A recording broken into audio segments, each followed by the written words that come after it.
नमस्कार, मी प्रांजली, एक professional psychological counsellor, त्याचप्रमाणे लाईफ कोच. आपण पॅरेंटिंग या आपल्या सिरीजमध्ये आजचा दुसरा भाग बघणार आहोत की बऱ्याच पॅरेंटची एक कंप्लेंट असते की आमचा मुलगा एका जागी बसतच नाही, त्याचे एका गोष्टीत लक्षच लागत नाही, तो एक खेळ कंटिन्यू खेळतच नाही, तो ड्रॉइंग करताना 10दा उठतो, माझा मुलगा जेवताना बरेचदा उठतो. तर हा असा विचलितपणे का करतो, हा एका जागी का बसत नाही? तर पॅरेंट्स, याचं उत्तर सायकोलॉजीमध्ये असं आहे की मुलांची एक वय असतं की त्या वयात या सगळ्या गोष्टी अगदी सामान्य आहे. म्हणजे मूल वयाच्या 5 ते 6, आपण जवळपास 6 वर्षापर्यंत मुलं हे खूप ॲक्टिव्ह असतात. त्यामुळे ते अशा गोष्टी करत असतात की जसं की उठणे, जेवताना इकडे जाणे, तिकडे जाणे, एक घास खाल्ला की थोडं पळणे, 2-3 घास घातले की पळणे, किंवा त्याला जर तुम्ही काहीतरी स्टडीसाठी बसवलं तर तो 5 मिनटं बसेल, परत उठेल. तर याचा अर्थ आपल्या मुलांमध्ये काही कमतरता आहे की त्याचा फोकस होत नाही, असा मुळीच नाही. वयाच्या 6 वर्षापर्यंत, साधारणतः 5 ते 6 वर्षापर्यंत मुलांचा मेंदू आणि मुलाचं शरीर म्हणजे बॉडी आणि ब्रेन हे खूप हालचाली करत असतात, ते खूप ॲक्टिव्ह असतात. आणि जेव्हा ते शांतसुद्धा बसतात तरी त्यांची बॉडी आणि त्यांचं मन हे ॲक्टिव्ह मोडमध्येच असतं.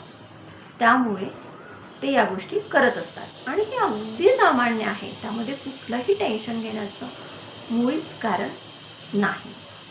हां, जर तुम्हाला वाटत असेल की तो चिडचिड वगैरे करतो, तर त्यामागे काय कारण आहे हे आपल्याला जाणून घेणं फार गरजेचं आहे.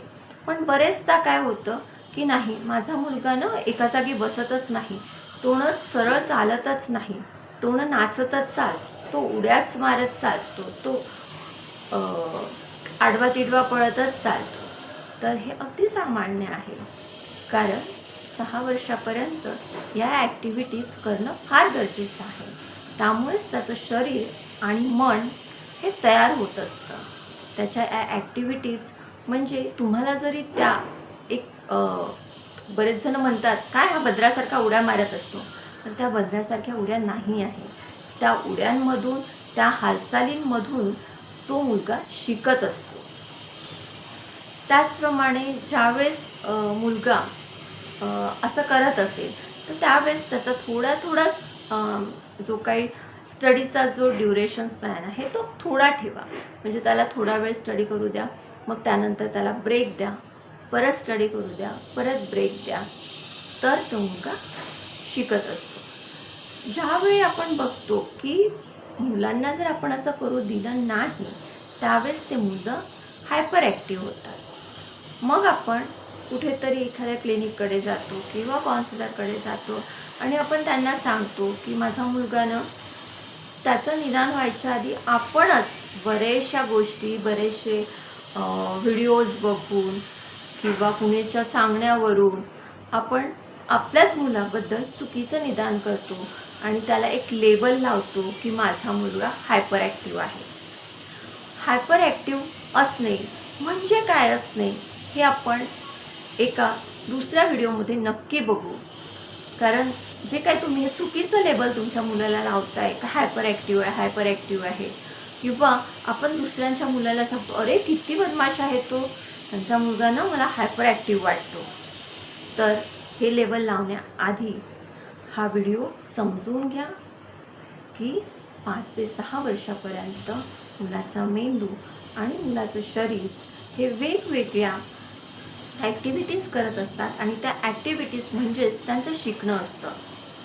तेव्हा मुलं अभ्यास करताना पाय हलवतात, पेन्सिलच काहीतरी करणार किंवा एखादं टॉय घेऊन खेळणार, ते करत करणार. तर यामध्ये कुठलीही चुकीचं नाही आहे. हळूहळू त्या गोष्टी आपोआप त्याच्यात कमी व्हायला लागतो आणि तो त्याच्या कुठल्याही कामावर किंवा त्याच्या स्टडीवर फोकस करू शकतो. जर तुमचाही मुलगा असा करत असेल तर घाबरण्याचं मुळीच कारण नाही, कारण हे खूप सामान्य आहे. याचप्रमाणे आपण नवीन पार्टमध्ये एका नवीन विषयावर बोलूया. जर तुम्ही प्रांजल माइंड केअर या यूट्यूब चॅनलवर जर नवीन असाल तर चॅनल नक्की सबस्क्राईब करा. व्हिडिओ आवडल्यास लाईक करा. उद्याच इथेच सांगते.